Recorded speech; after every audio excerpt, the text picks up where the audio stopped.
Quando você fala em desapropriação, você está começando o estudo de uma coisa chamada intervenção do Estado na propriedade privada.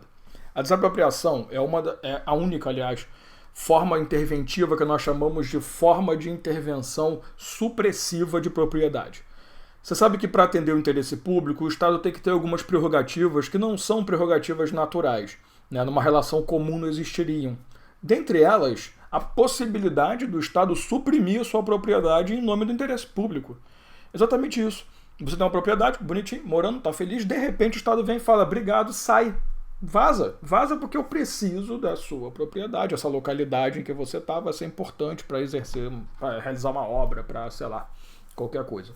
Então, na minha visão, é uma das modalidades mais brutas que existe de demonstração da supremacia do interesse público sobre o privado. Porque eu vou chegar para você, vou ofender o seu direito à propriedade, ofender licitamente, você vai ficar muito chateado, mas o interesse público assim demanda. Então, dane-se você, o que importa é o interesse público. Basicamente é isso.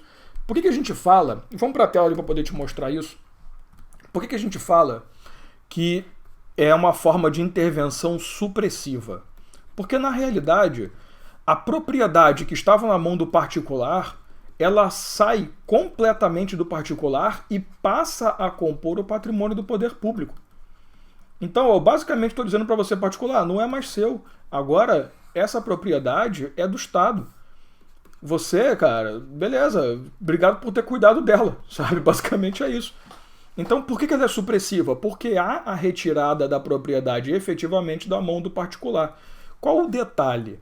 Quando essa propriedade estava na mão do particular, ela pode ter sofrido alguns registros na matrícula, pode ter sofrido alguma indicação de direito real de garantia, sei lá, ela foi utilizada para garantir um empréstimo. Quando essa propriedade chega para o poder público, a gente diz que essa propriedade chega zerada. É o bom e velho livre e desembaraçado do direito civil. O que significa chegar zerada? Não interessa o que aconteceu antes. Por exemplo, imagina que essa propriedade está hipotecada. Cara, quando chegar ao poder público, ela não chega hipotecada. A hipoteca fica. Claro que no cálculo indenizatório esse valor vai entrar, mas isso é para frente. O poder público recebe essa propriedade zeradinha. Então, por isso que a gente costuma dizer que é uma forma de aquisição originária de propriedade pelo Estado. Porque o Estado está adquirindo a propriedade como se nova fosse. Tá? Sim, é uma aquisição de propriedade. Abrupta, violenta, absurda, mas é uma forma de aquisição. Quando você fala de desapropriação, a Constituição Federal traz 4 possibilidades. Na verdade, 2, né? Se você for agrupar. A desapropriação comum, que é aquela baseada em utilidade pública, necessidade pública e interesse social, que você, infelizmente, deu o azar da sua propriedade estar no local onde poderia ter construído um hospital, uma creche, alguma coisa. Nós temos a desapropriação especial, essa subdividida em 3, por isso nós temos 4. A desapropriação especial urbana e rural, né? Ambos os casos, você tem propriedades, tanto na área urbana quanto rural, que não atendem à função social da propriedade. E função social de propriedade urbana está no plano diretor, está no Estatuto das Cidades. E quando você fala em propriedade rural, você fala em produtividade, utilização para convívio familiar, né, utilização para trabalho. E você tem a 4ª possibilidade, que é o confisco de propriedade por conta de utilização ilegal de propriedade. Então você tem ali plantação de psicotrópico, você tem a questão de exploração de trabalho escravo e o uso de bem, inclusive imóvel, para tráfico de drogas. Aliás, inclusive do verbo só pode, né? Porque você vai traficar droga com outro bem que não seja um móvel. Você vai deixar o tráfico dentro do seu depósito. Bem imóvel. Ficou ruim, é uma piada interna. Se você não entendeu, dane-se. Mas a ideia é você entender o seguinte. A desapropriação é isso. Desapropriação comum, em que você tem ali necessidade pública, utilidade pública e interesse social. Tem que ter indenização, perfeito? Indenização será prévia, justa e em dinheiro, perfeito? E essa é a regra de desapropriação comum. Tem desapropriação especial. Se for urbana, a desapropriação vai ser indenizada em títulos da dívida pública, que serão revertidos em dinheiro em até 10 anos. Se for rural, títulos da dívida agrária, que são revertidos até 20 anos.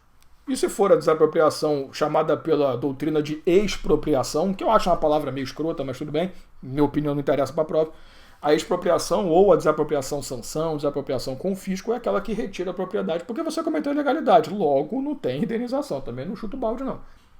Não que você não tenha cometido ilegalidade nas outras. na especial urbana e rural, porque você não deu função social à propriedade, mas convenhamos que não é um ilícito, né? Não é uma contravenção, não é um ilícito absurdo penal que a Cláudia Serpa, por exemplo, iria querer te matar depois.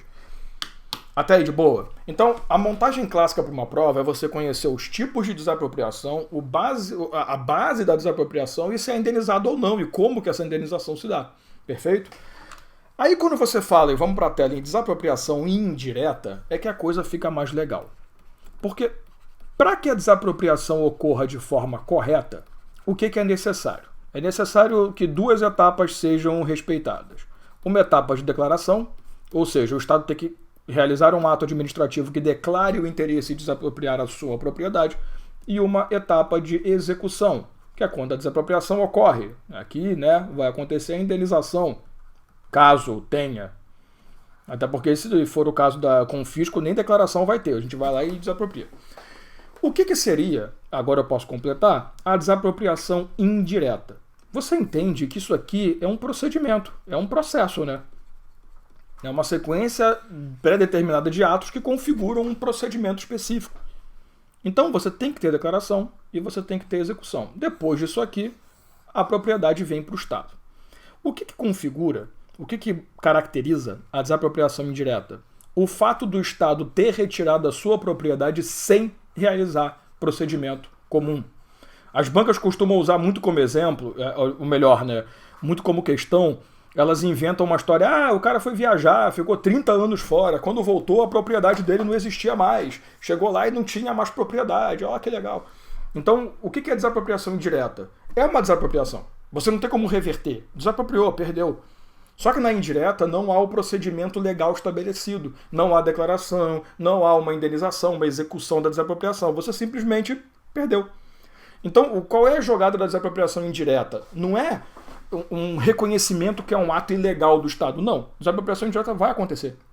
É um esbulho, convenhamos. É um esbulho possessório da administração pública.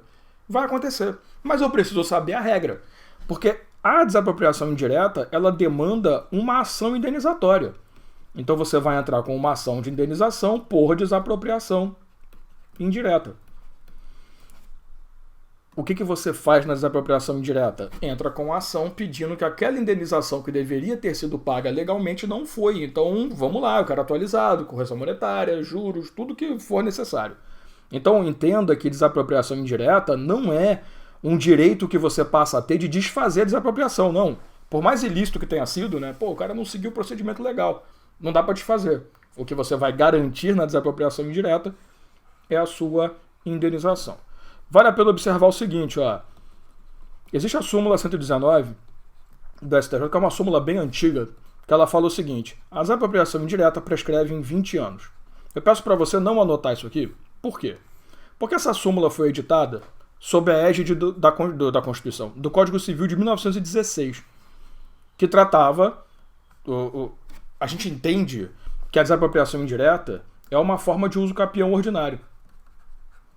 Então, se o Estado ficar ali 10 anos, 20 anos, 15 anos, já falei já a resposta, mas não devia. Se ele ficar ali na sua propriedade e você não falar nada, ele pode uso capir e tá tudo certo, dane-se. Então, é uma forma de uso capião. Mas o Estado iria fazer isso, então por isso que você não consegue recuperar a propriedade.